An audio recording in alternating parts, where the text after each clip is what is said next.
Chevalier, on va revenir avec vous sur ce permis carbone qui a joué un rôle très important pour atteindre la neutralité carbone. Et effectivement, cette carte fait partie de notre quotidien, mais en fait, l'idée remonte au siècle dernier. Les premiers à y avoir pensé, ce sont des économistes anglais, c'était dans les années 90, et puis en 2019, une start-up suédoise avait imaginé une carte de crédit qui calculait l'empreinte carbone de chaque achat et informait le consommateur.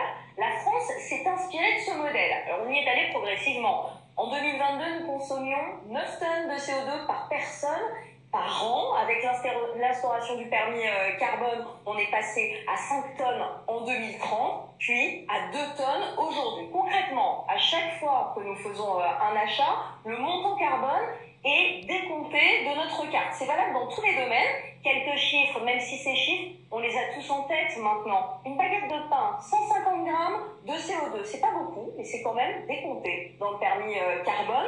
Pour la viande, on compte en kilos, 6 kilos de CO2 pour un steak de 250 grammes. Bref, on va en parler dans quelques minutes, mais on n'en consomme plus que 2 par mois environ, des steaks de viande rouge.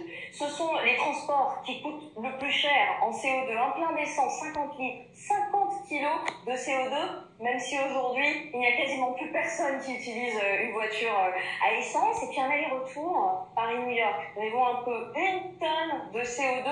En un voyage long courrier, vous consommez la moitié de votre quota annuel. Vous faites comme vous voulez, mais clairement, il faut faire des choix. Alors, ce système est soumis à des dérogations si on habite en milieu urbain ou en milieu rural. Si par exemple on a besoin de la voiture tous les jours, on peut disposer d'un peu plus de crédit.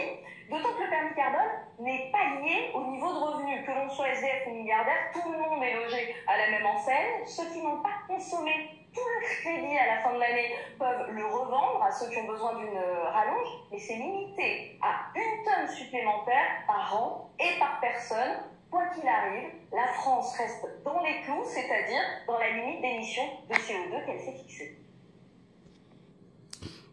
Eh oui les amis, la dictature arrive.